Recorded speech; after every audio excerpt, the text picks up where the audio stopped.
बंद करके इसी को दबा देते हैं।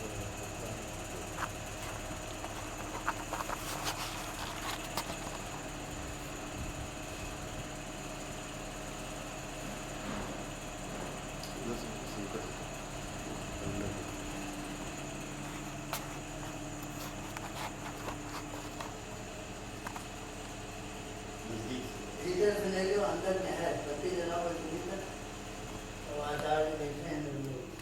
आचार्य लोग बैठे हैं अंदर। हाँ, दुकान में भी गवर्नर भी बैठे हैं। वो जो फोटोग्राफ करेंगे ना, नहीं, अंदर तो है ना जी जो फोटोग्राफ है ना, जी। इनका क्लोजअप ले लो।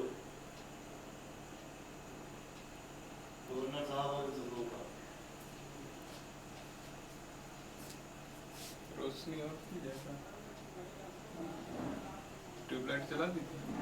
ट्यूबलाइट कहाँ से जलेगी इसकी? ये सब बटने हैं। बत्ती जला दी, पंखे का जल है, रही ना, जल रही है। जल रही है महाराज। ये विष्णुकांत शास्त्री जी का है, ये लो एक साथ में नज़दीक से ले लो, जी क्लोजअप आ जाए। हैं वो ऊपर कपाटी के साथ में वो देवी कर लो। ये महाराज जी का चित्र ये वाला समझे? जी।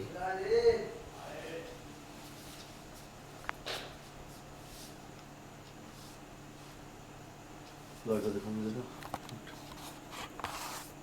चालू है। हाँ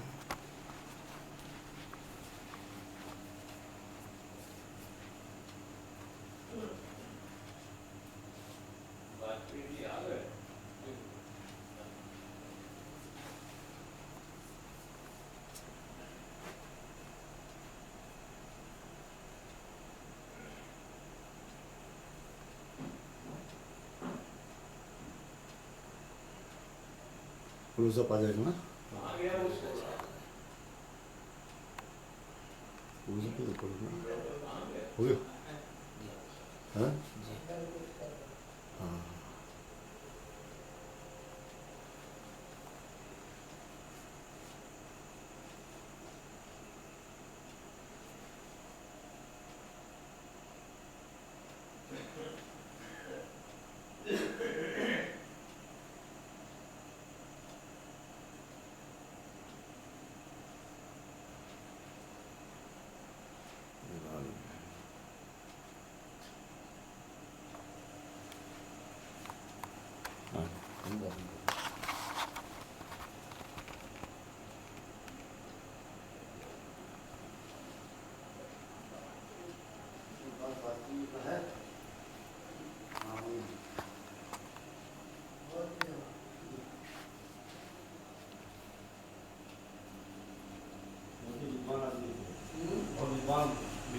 ये सीरीज ले बत्ती है, शंकराचार्य हैं, इधर विष्णुकांत जी हैं, यही के चित्र है आए थे। हमारे बहुत खास देखोगे? देखो ये वाली सीरीज वहीं पर हर रविवार एक कुमार पुस्तकालय है, उनका स्थापित किया। वहीं पर परिषद चर्चा होती थी, कभी कभी उसको देखने में काशीपुर जाए और वहाँ से ले आए, हाँ चलिएगा हल्की बोलिएगा, अध्यात्म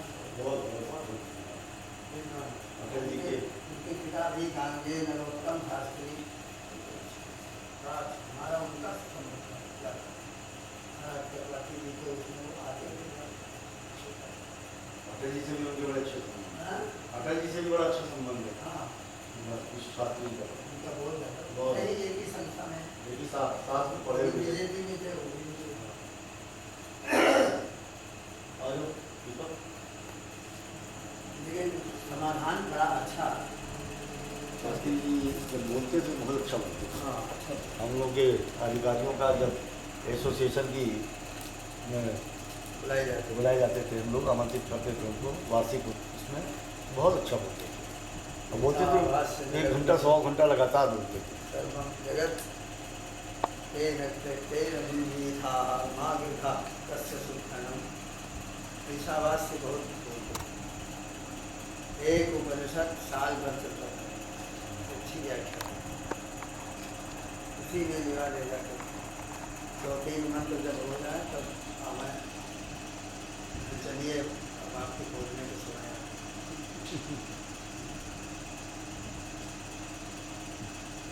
नारायण।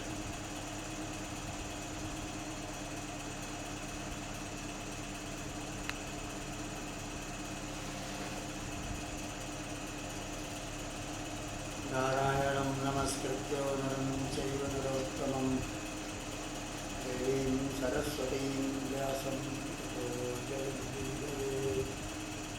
कृष्णाय वासुदेवाय हरये क्लेशनाशाय गोविन्दाय नमो नमः।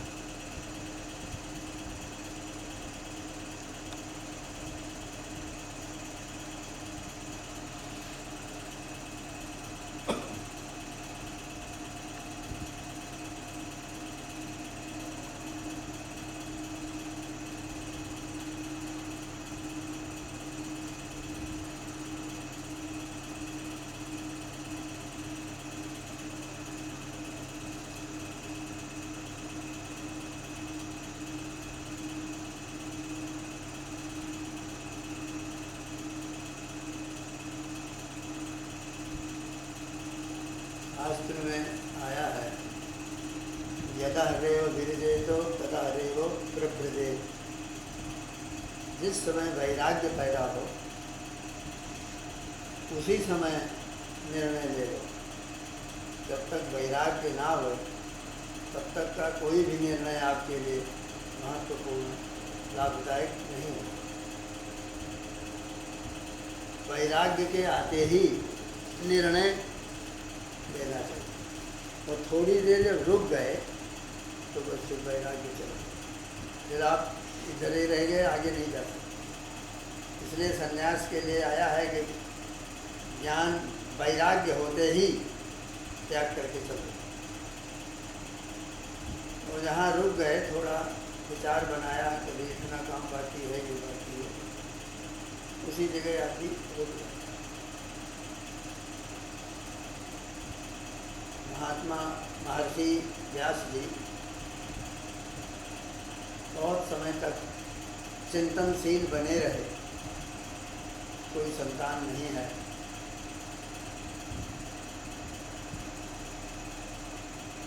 इधर घटना ये घटित होती है कि भगवान शंकर जी से पार्वती जी ने कहा कि प्रभु जी आपने एक बार कहा था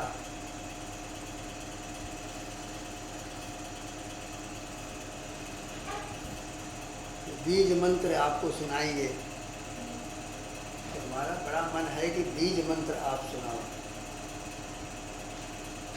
कहा अच्छा चलो बीज मंत्र सुनाएंगे।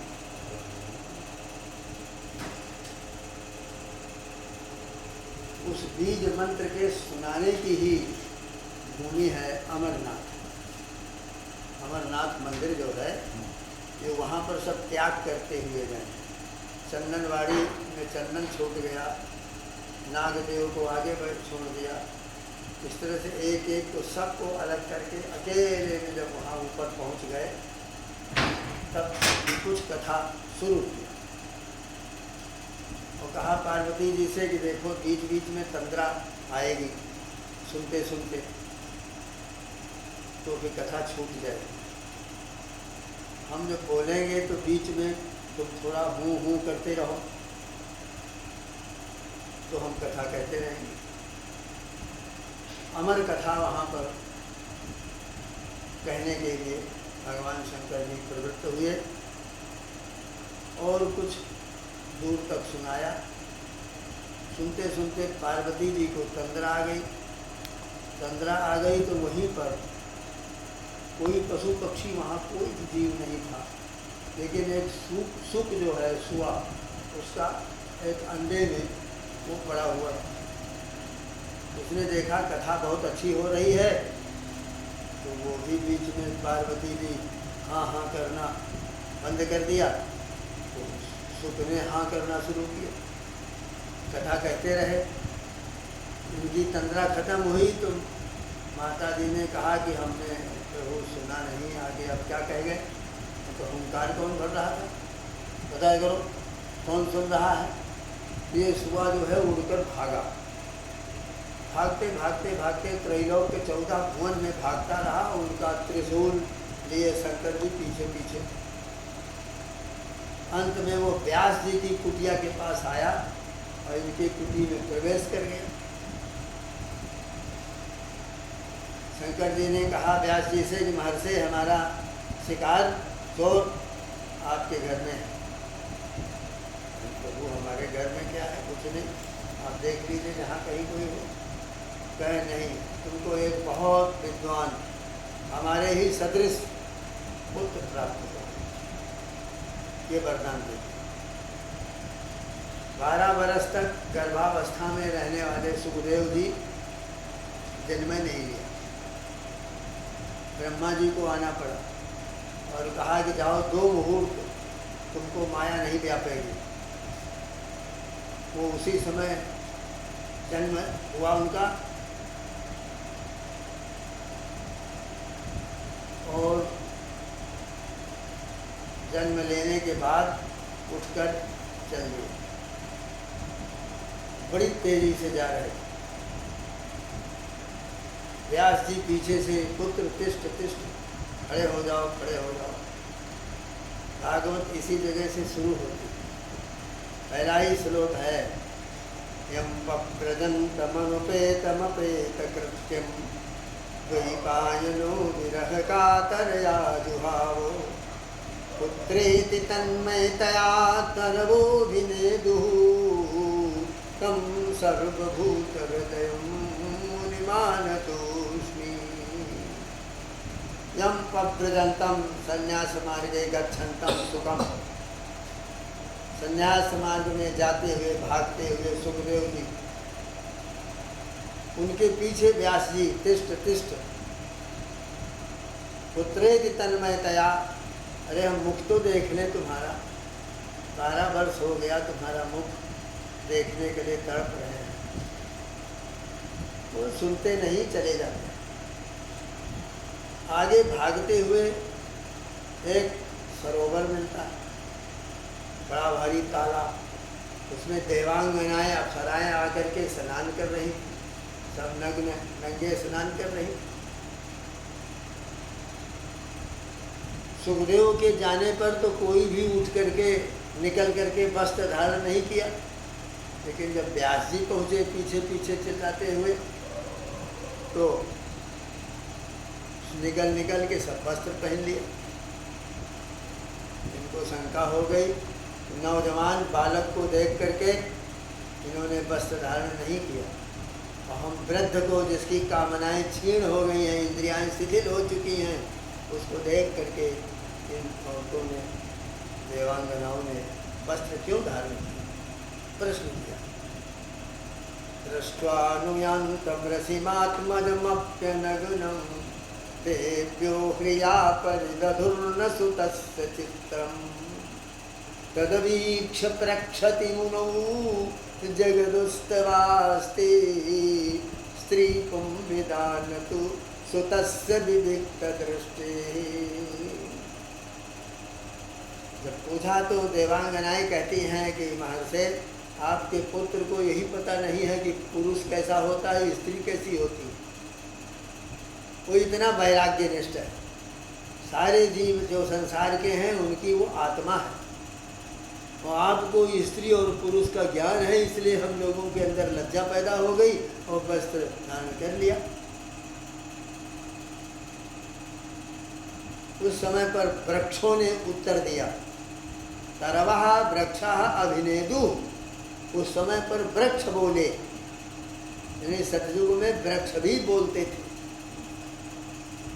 तो वृक्षों ने कहा कि महर्षि तुम्हारा पुत्र जो है सर्वांतरात्मा है, सर्वांतरात्म दृक्, सर्व अंतरात्माओं को, सबकी आत्माओं को देख का दृष्टा है और सबकी आत्मा का वही स्वरूप है।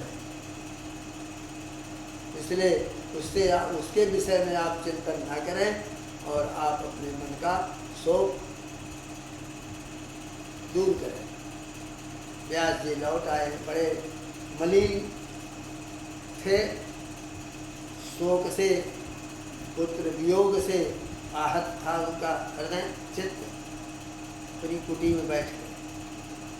ठीक उसी समय पर नारद जी गायन माद्यन निधम तंत्र्याम रमयति आतुरम जगतो, वीणा के एक एक तारों में अपनी अंगुली से हिला करके अनंत कोटि ब्रह्मांड नायक परमपिता परमात्मा भगवान विष्णु के गुणानुवाद को गाते हुए तीनों लोकों में विचरण करते रहते हैं। वो नारद जी वहाँ आ गए, बैठे, कहा महर्षि तुम्हारा मुख मंडल तो शोक से पीड़ित मालूम होता है, प्रसन्नता नहीं दिखलाई दे रही। 18 पुराणों के बनाने लिखने वाले व्यास, मालूम होता है तुमने भगवान की ज्ञानोत्तरा भक्ति, ज्ञान के बाद में आने वाली भक्ति, उसका कोई ग्रंथ नहीं लिखा, उसके संबंध में कोई विवेचन आपने नहीं किया।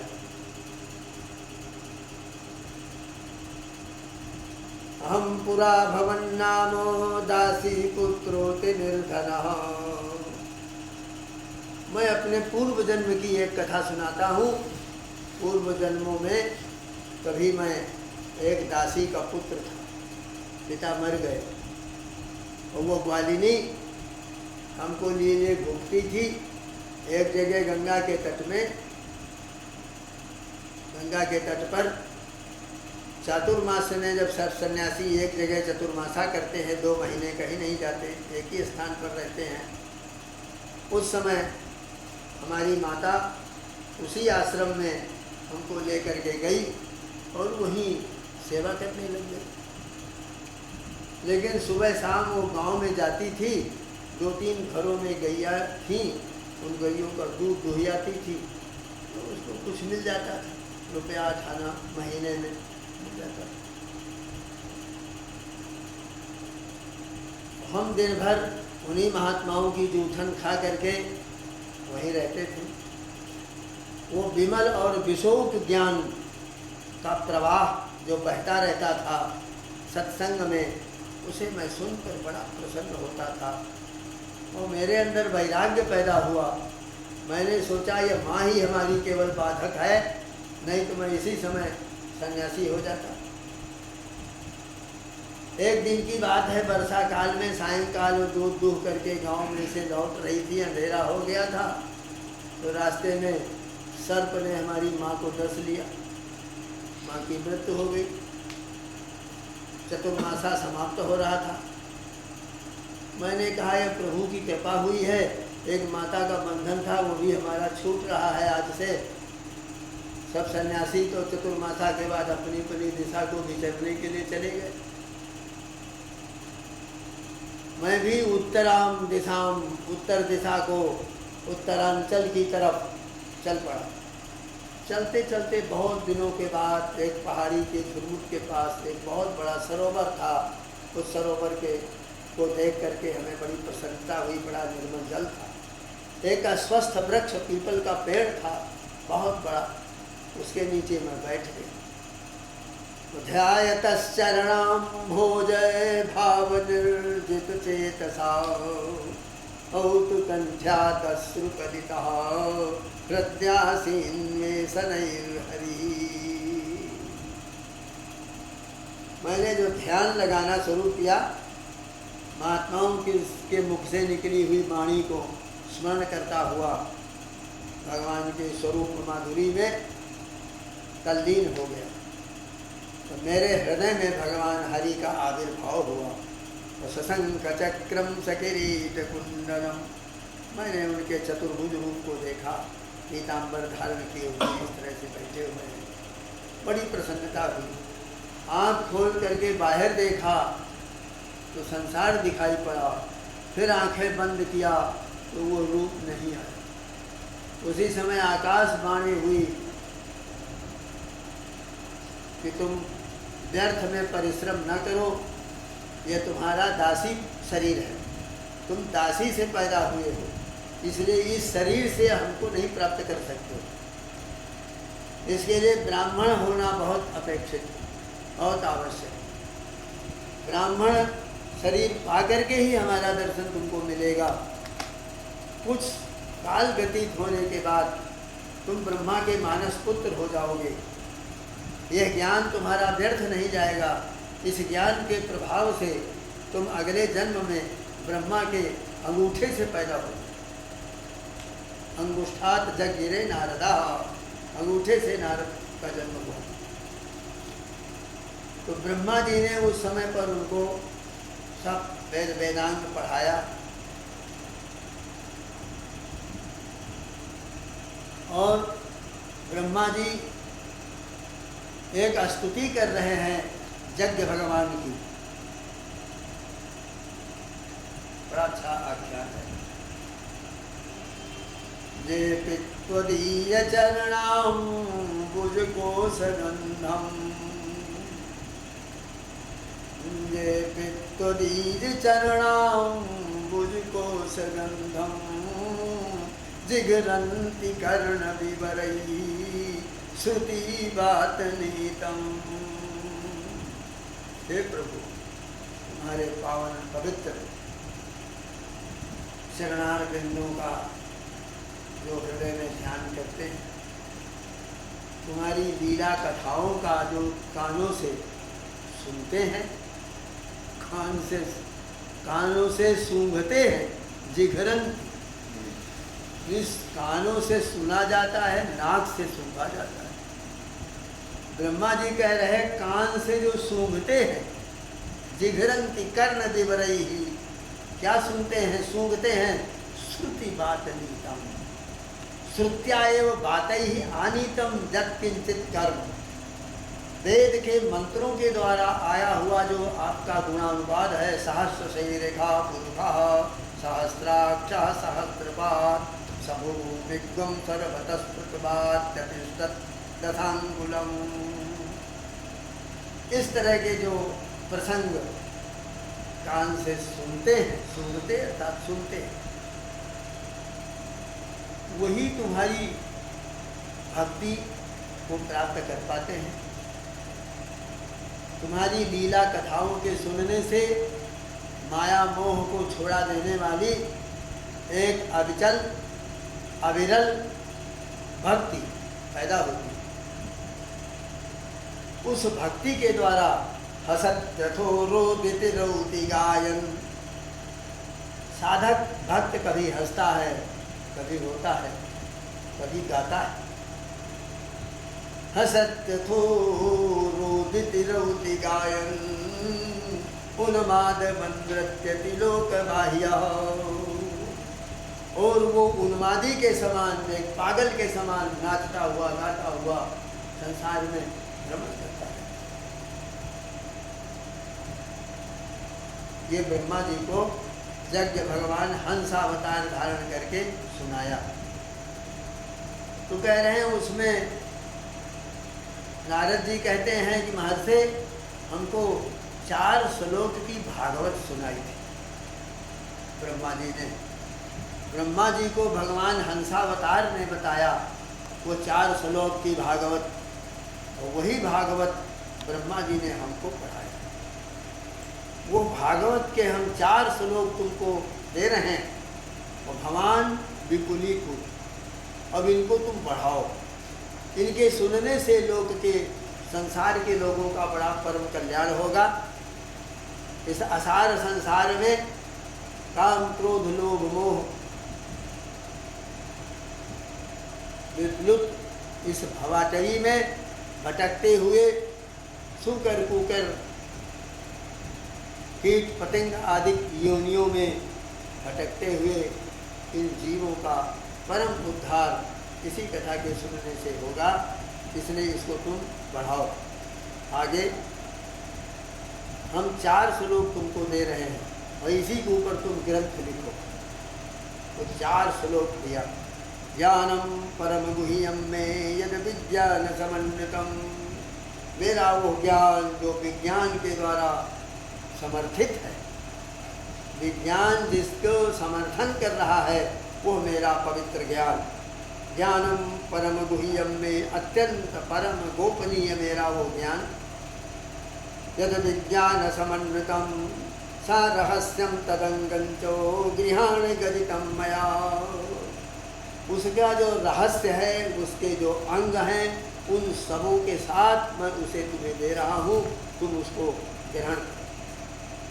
यावानहं यथा भावो जद्रूपं पुनर्कर्मकः तथैव तत्त्वविज्ञानमस्तु ते मदनुगृहात्। और हमारी कृपा से भगवान ब्रह्मा से कह रहे हैं कि हमारी कृपा से यह ज्ञान तुमको प्राप्त हो जाए। मैं जिस प्रकार का हूँ, मैं अनंत अखंड बोध रूप हूँ। मेरा रूप क्या है? बोध, ज्ञान, और कुछ। अरूपम तथा ज्योतिराकारकत्वात् तदेको वशिष्ठा सेवा केवलोहम। ये शंकराचार्य जी अपने उसमें लिखे हैं। जो अरूप है और ज्योति रूप में जो एकमात्र है, प्रकाश स्वरूप है। यावानहं यथा भावो जद्रूपं गुणकर्मकः, हमारा जो भाव, जो हमारा रूप, जो हमारे कर्म, वो सबके सब दिव्य हैं। संसार के प्राणी उसे नहीं समझ सकते, इसलिए मैं तुम्हें दे रहा हूँ। तथैव तत्व विज्ञानो, और उनका जो वास्तविक तात्विक विवेचन है, ज्ञान है, हमारी कृपा से तुमको वो प्राप्त हो। वही सब प्राप्त हो। बिना हमारी कृपा के वो किसी को प्राप्त नहीं होता। यहाँ कृपा शब्द बहुत जरूरी है जो आ गया। और ये दोनों तरफ के पक्षों को, यानी साकार सगुण रूप को और निर्गुण रूप को,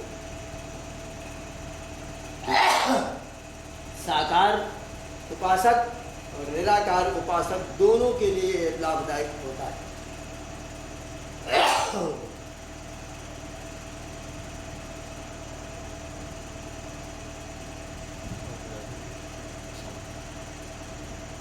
हृदयर्थम यत् प्रतीयेतो न प्रतीयेत चात्मनि तद विद्यादात्मनो मायां यथा भासो यथा तमः। ऋत माने होता है मन में जो आप सोचें और वो सत्य हो। ऋतम और सत्यम मंत्र भी है संजोकासन में। ऋतं च सत्यम चाभिधार तपसोऽध्यजायतो ततो रात्रिजायत ततः समुद्रोर्णवः समुद्रादर्णवादधि संवत्सरो अजायत अहोरात्राणि विदधत् ऋषभस्य विगतो वशी सूर्या चंद्रमसौ धाता यथा पूर्वम् अकल्पयतो। ये तो एक में इसमें आया है ऋत और सत्य। ये क्या है? कहते हैं जो मन में आप सोचते हैं, जो कुछ भी मन में आता है उसको ऋत कहते हैं, और वाणी से जो व्यक्त होता है उसको सत्य कहते हैं। ऋत और सत्य में इतने भेद। मन का सोचा हुआ और वाणी से व्यक्त किया हुआ, लेकिन वाचा विरूप नित्य जा, ये वेदांत का सूत्र।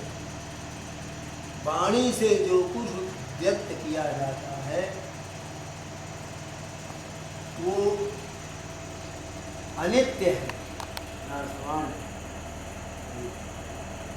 अब यहाँ पर ये ले भी पाएगा, बड़ी भारी लंबी व्याख्या करनी पड़ेगी।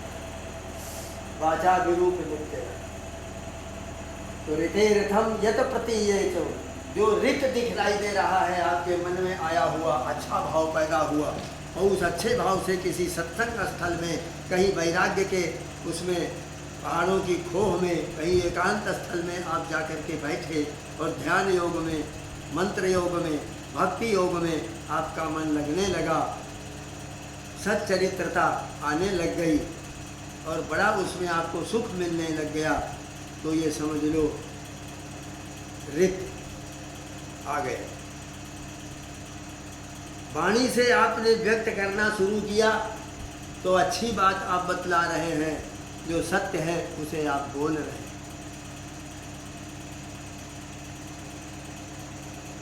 तो ऋतेर्थम यत प्रतीयेत, जो कुछ प्रतीयमान हो रहा है मन की कल्पनाओं में, मन की कल्पनाओं से ही सारे भूधर सागर, भूधर पहाड़, सागर, पर्वत और यह पृथ्वी, ये मानसिक कल्पना प्रसूत है। मन की कल्पनाओं से ये पैदा होती है। मन बतला रहा है कि इसको पहाड़ कहते हैं, इसको समुद्र कहते हैं और इसको पृथ्वी कहते हैं। ऋतेर्थम यत प्रतीयेतो न प्रतीयेत चात्मनि तद विद्याद आत्मनो मायाम, जो बाहर व्यक्त होकर दिखाई दे रहा है वो माया है, हमारी माया है। यथा भासो यथा तमः, जैसे आभास और अंधकार, प्रकाश और अंधकार, दो का अनुभव मन जब करने लगता है तो एक तरफ रित होता है और एक तरफ सत्य होता है। आंख खोल कर देख रहा है उसको वो सत्य मानता है, कल्पना में जो आता है वो रित होता है। हमने कल्पना किया प्रकाश और अंधकार, अब सामने आया तो हमको रूप दिखने लग गया, तो हमने मान लिया कि ये प्रकाश है। और कुछ भी जब नहीं दिखा, अंधकार अंधकार था, तो हमने माना ये अंधकार है।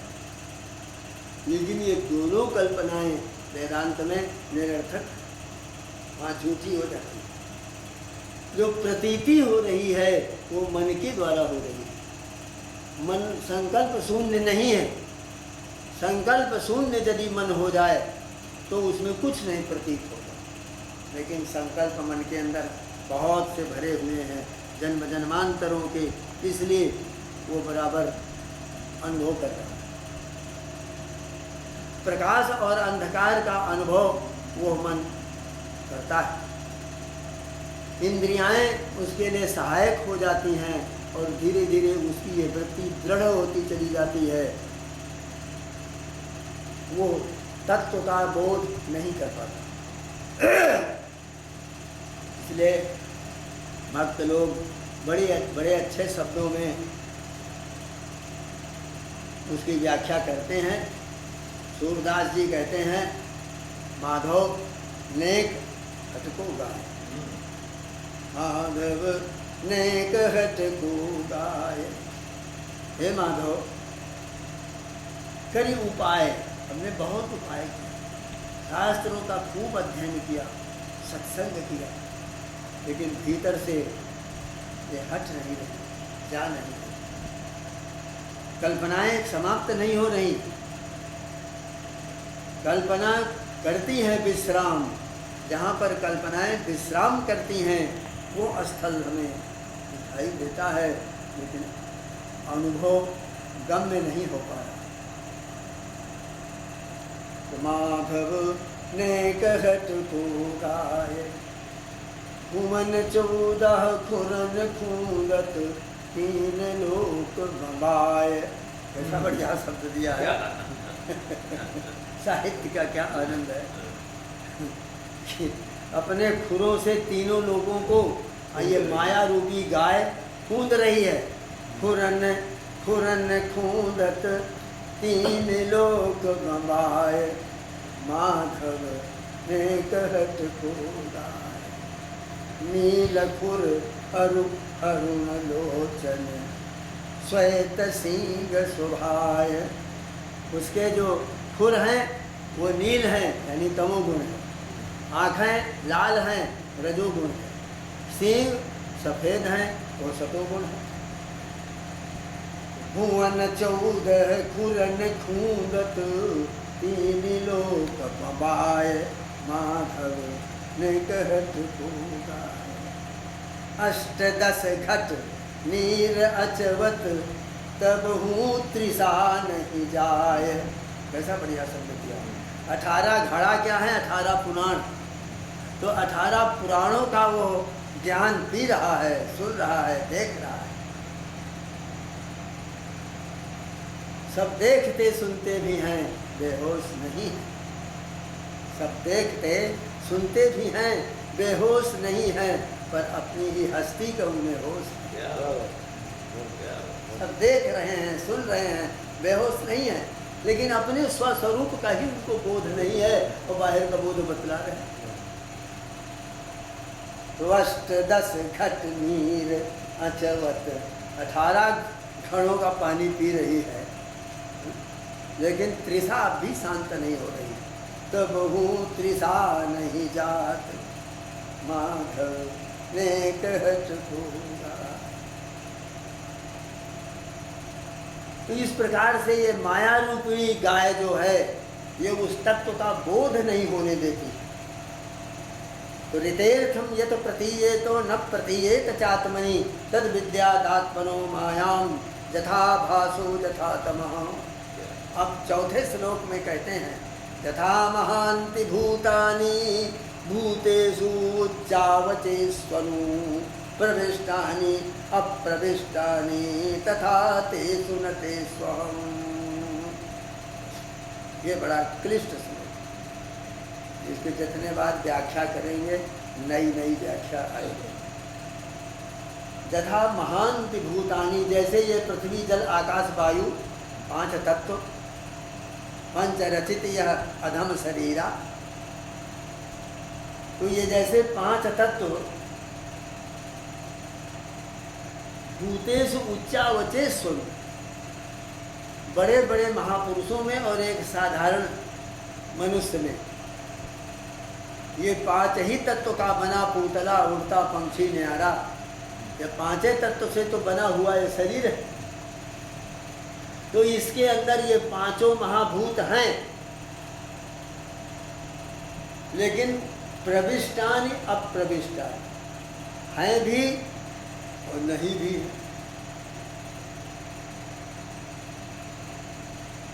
तथा तेषु न तेष्वहम्, इसी प्रकार के से मैं इन सबों के अंदर रहता हुआ भी नहीं रहता हूँ, और नहीं रहता हुआ भी मैं रहता हूँ। मैं सब प्राणियों के अंदर में रहता हूँ, लेकिन माया का बंधन इस प्रकार का है कि नहीं रहता, वो भटक रहा, ढूंढ रहा। जागो तू ढूंढता है बाहर, अपने आप भरो रे मन का है सोच करो। जिसे तुम बाहर ढूंढ रहे हो वो तुम्हारे ही भीतर विद्यमान है, लेकिन तुम शोक कर रहे हो।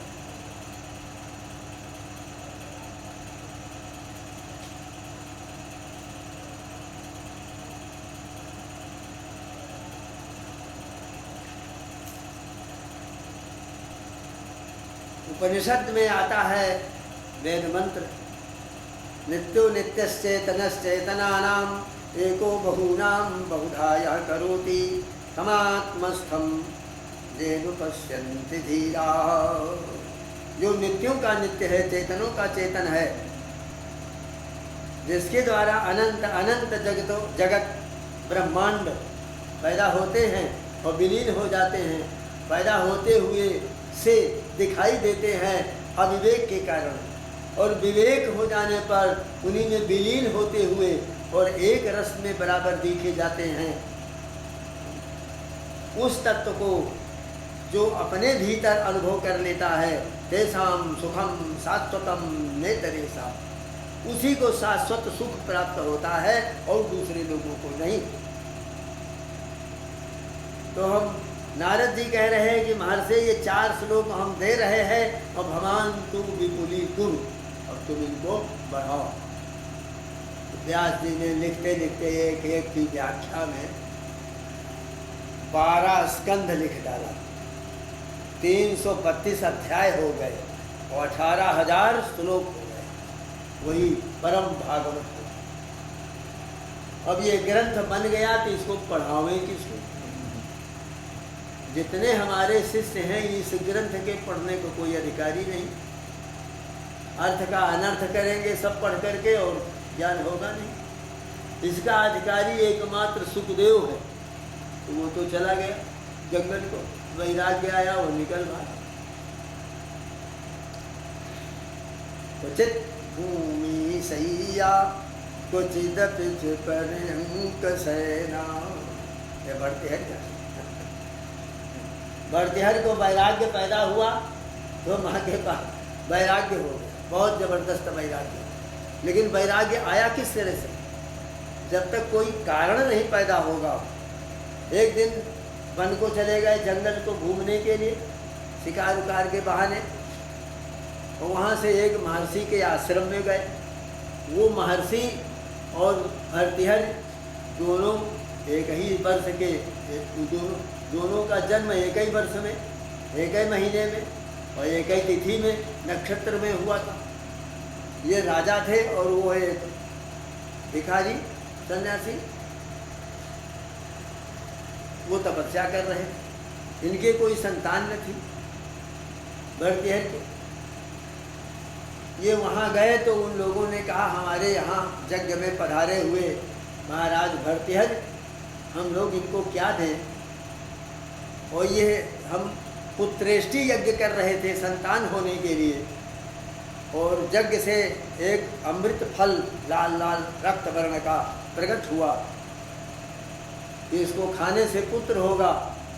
तो हम लोग खाएंगे तो ऋषि ही मुनि होगा, बालक राजा को दे दे तो राजकुमार राज्य संचालन करेगा, हम सब लोगों का परम कल्याण होगा। वो फल दे दिया भरतिहर को। भरतिहर बड़े प्रसन्न हुए कि ऐसा फल मिला है कि इसको रानी को खिला देंगे तो पुत्र पैदा होगा। रानी केसनी उसको आकर के वो फल दे दिया, कहा इसको खाओ महारानी जी, पुत्र पैदा हो, अमृत फल। केसनी ने उसको रख लिया। वो उन्हीं के यहाँ के घोड़े को एक स्वच्छ रखने वाला सईस जो होता है, उस सईस से बड़ा प्रेम करती थी। उसने कहा ये फल बड़ा अच्छा अमृत फल मिला है, ये हमारा प्रेमी सईस, उसको दे दिया, ये खा लेगा तो अमर हो जाए। सईस को दे दिया। सईस ने देखा ये अमर फल बताया है रानी ने, क्या करें, किसको दे दें, उसे खाने से बड़ा अच्छा पुत्र होगा। वो एक वेश्या का बड़ा प्रेमी था, वो वेश्या के पास जाता रहता था। उसने उस फल को जाकर वेश्या को दे दिया कि बड़ा अच्छा सुंदर फल है, इसको तुम खाओ तो अमर होगा। वेश्या ने कहा अभी तो हम मर रही हैं दूसरों का मुख देख देख करके, ये कुकर्म करते हुए जो अमर हो जाएंगी तो क्या होगा, जिंदगी भर यही करते रहना पड़ेगा। तो उस फल को उसने रख लिया। तो सोच रही है राजा के कोई पुत्र नहीं है और बड़ा पुरस्कार मिलेगा जो हम इसको जाकर देंगे। तो वो लौट करके एक दिन सभा में आई और बड़ी प्रसन्नता के साथ महाराज को वो फल अर्पण किया। महाराज जी प्रसन्न होना चाहिए था उसका वर्णन सुन करके, लेकिन वो बहुत नाराज हो, बहुत क्रोध में। मंत्री पकड़ो इस वेश्या और 50 कोड़े लगाओ उसे। कहाँ से लाई है इस फल को? ले लेके देखो, अब रो रही, हाथ पर चढ़ गया। 50 कोड़े लग रहे हैं, मारी जा रही है, बांध करके खींची जा रही है और बता नहीं रही। बहुत मार खाने पर कांपती हुई थर थर लहू लुहान हो गई शरीर से। तब उसने बतलाया कि प्रभु आप ही के यहाँ का एक सेवक, वो हमसे बहुत प्रेम करता है, उसने हमें ये फल दिया, बुलाओ। वो पकड़ के आया और 100 कोड़े इसके, वो भी मारा गया, उसके भी हाथ पैर तोड़ दिए गए, खोपड़ी फट गई। अंत में उसको बताना ही पड़ा, महाराज ये फल हमको महारानी जी हमें बहुत चाहती हैं, बड़ा प्रेम करती हैं, उन्होंने हमको ये फल दिया। फल को लेकर के महाराज भरतहरि घर में गए और बुलाकर स्त्री से कहा, यह फल तुमको खाने के लिए दिया